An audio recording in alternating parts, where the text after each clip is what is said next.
Welcome back to another episode. At ngayon, ay balik na tayo sa Kamaynilaan. At dahil sa nandito na nga tayo, meron tayong magandang pag-uusapan. Ang trabaho, para sa mga nakapagtapos, o kahit sa hindi man, o para sa mga nasa hustong gulang na. Trabaho ay isang gawain na kailangan ng tao para mabuhay ka at para mabuhay ang pamilya mo. Kaya sa bidyong ito, samahan mo ko. Tara pumunta sa aking trabaho.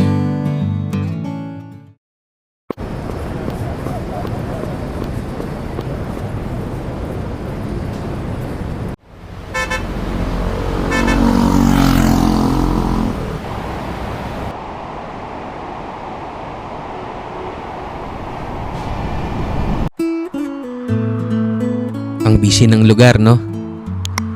Sabi nila, lahat ng tao sa mundo kailangan maghanap buhay o magtrabaho. Yun kasi ang pangunahing paraan para sustenihan ng tao ang kanyang pangangailangan.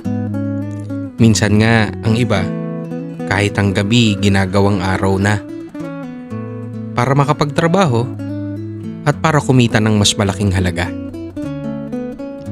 Kaya ngayon, sa aking pagpunta sa trabaho, ay samahan niyo ako. Hello mga ating kuya. Salamat sa pagpunta at pagbisita. Kamusta? For today's video ay isasama ko kayo papunta sa isa sa aking mga trabaho. Pagpunta natin sa aming family business. Papasalamat pala ako sa lahat ng mga nanood dun sa mga pinuntahan natin noong nakaraan mula ron sa Splendor Hills, sa Hidden Valley, tsaka dun sa mga nanood nung pumunta kami ng Davao sa aming Davao trip kasama ng Valera family. At ngayon naman guys, ay isasama ko kayo sa isa sa mga pinagkakaabalahan natin ng ating hanap buhay, construction. Ito ay family business namin. Makikita natin doon yung ginagawa namin doon sa Bacoor, Cavite.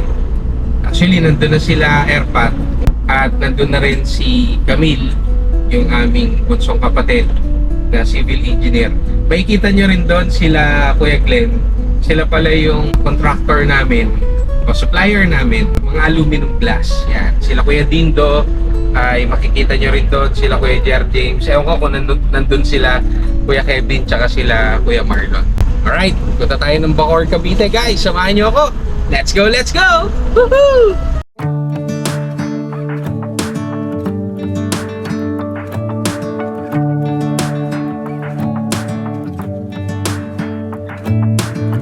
I'm driving, you're smiling, just really doing nothing. That's the thing I like about you. On the highway, it's our way, Route 66, and we keep on driving. We just do what we wanna do. Yeah, no, nothing's complicated with you. Hey, playing songs on the radio, sing along to the words that we don't know how. Brings out the wildness. Let's just run away. Yeah, I could drive the whole night long. Being with you is like being on the rodeo highways. Brings out the wildness. I got a little crush on you.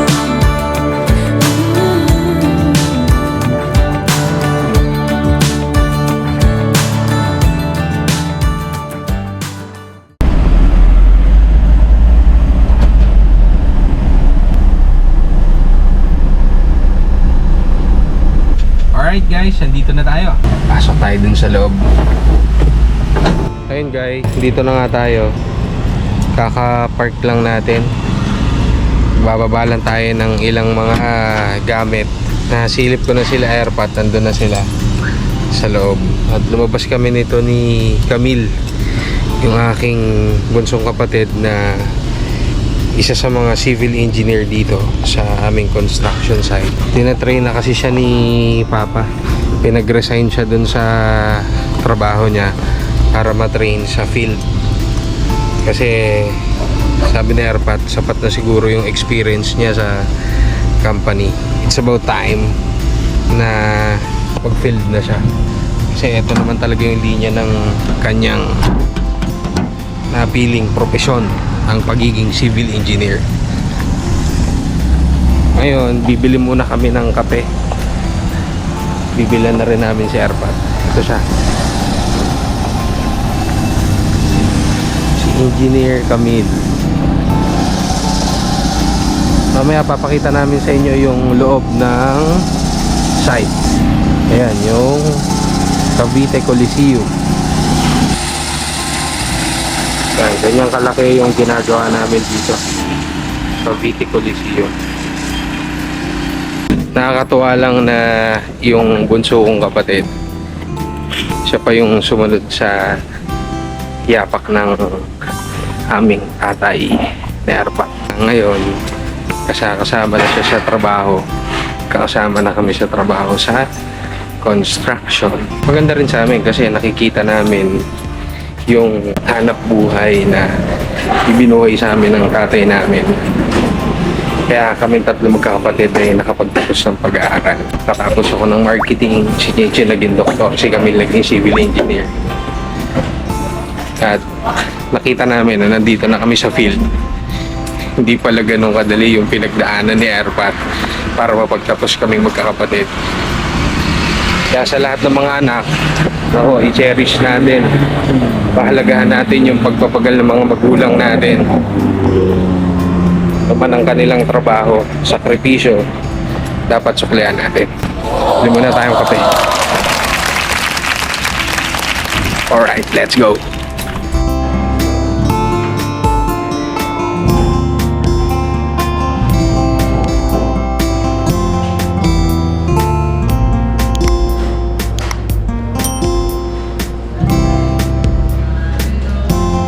Buti na lang may Starbucks malapit sa site. Nakapag-Starbucks kami.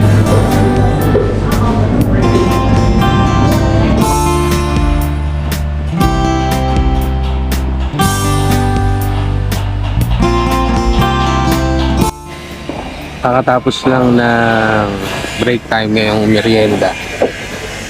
Kaya bumili kami ng kape para kay Arpat. Alam mo naman to, sobrang sipag. Ayaw na kumain. Kaya dito kami ni Bunso. Bumili kami ng merienda para kumain siya. Tsaka magkape. Pasok tayo sa loob. Akala ko noon, ang pinakamahirap na ay yung mag-aral ka. Yung bang gigising ka sa umaga tapos papasok ka sa eskwela.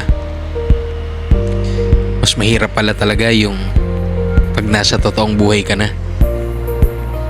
Yung ikaw na yung magtatrabaho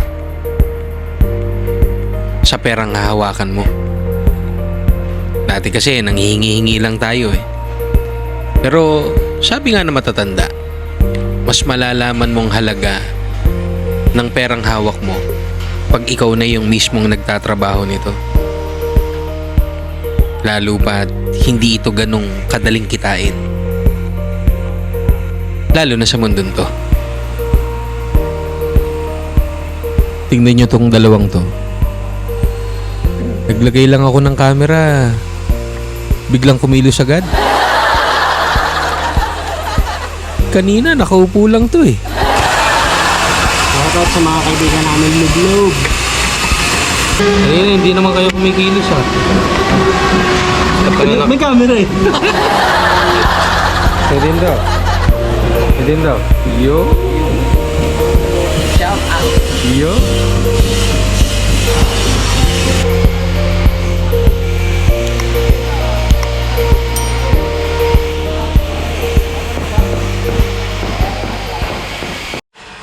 At hanggang sa inabot na nga kami ng gabi dito sa trabaho. Pepa. Ngayon ay mag-aalas 6 na ng gabi.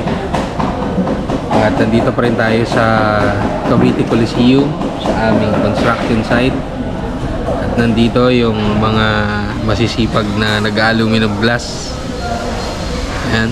At ito ang kanilang bossing. Ano? Saan pupunta, engineer? Ako na andyan. Tapos na ng duty? Sige, ako na maiwan dito. Yun. Ako na bahala rito. Lahat ng mga dapat gawin, Kaya tumatay. pagpasok nyo ay maayos na. Uuwi na. Mas masakit pag ikaw pa yung nauna umuwi. At pagkatapos nga ng break time, konting tawanan at kwentuhan, back to work na ulit. Sabi nga nila, di ba? If you do what you love, you'll never work a day in your life. Kaya dapat, gusto mo ang trabaho mo. Dapat, mahal mo at na-enjoy mo ang trabaho mo. Para kahit medyo komplikado at mahirap ito, di mo napapansin. Mabilis lang lumilipas ang mga oras. Pagkapasok mo, maya-maya, mag-out ka na pala. Yo, nice mukha, Lon. Ayusin yung mukha eh. Lagi natin iisipin, nakakapagod ba ng trabaho? Maswerte pa rin tayo. Yung iba nga, di ba? Kahit gaano katagal, hindi pa rin sila makahanap ng trabaho. At least tayo, kahit napapagod, meron tayong paggasto sa araw-araw. At ang isa sa pinaka-importante, meron tayong ginagasto sa araw-araw. Lalo na para sa ating pamilya.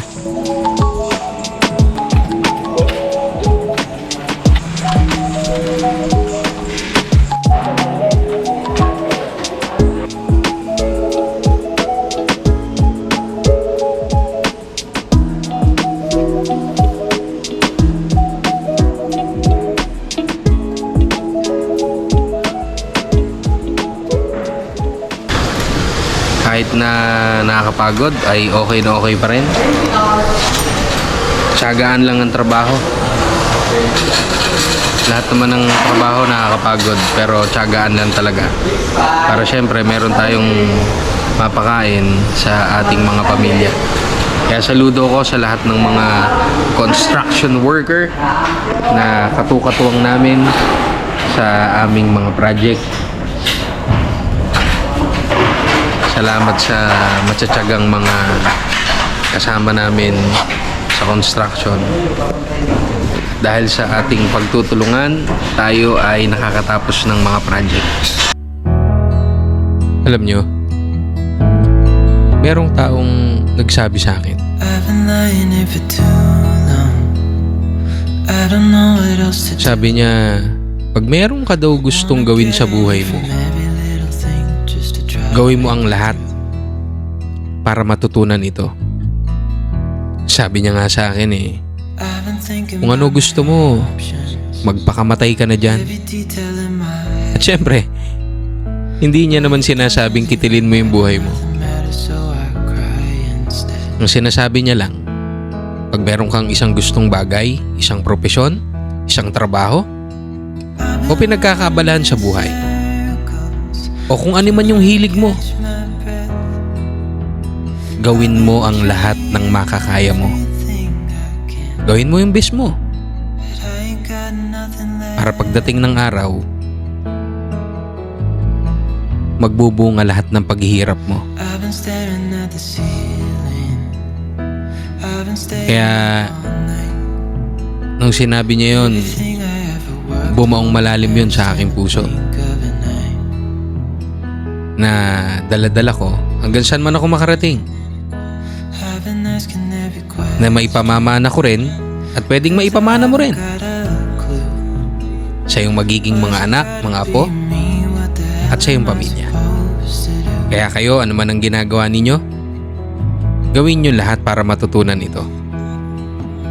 At balang araw, Run this matatanggap din natin lahat trying ang bunga to catch my breath. ng lahat ng mga pinaghirapan natin Been trying sa ating mahusay everything I can. at marangal na pagtatrabaho. But I ain't got O paano? nothing left. Kita-kits tayo sa susunod nating video.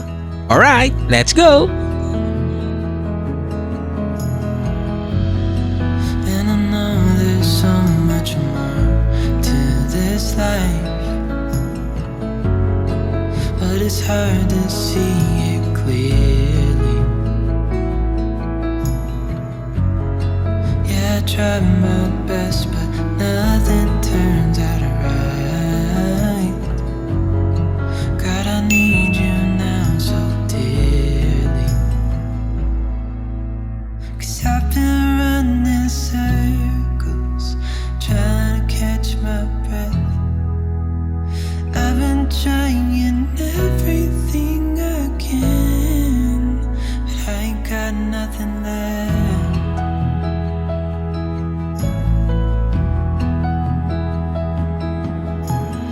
I've been running circles, trying to catch my breath. I've been trying everything I can. I ain't got nothing left.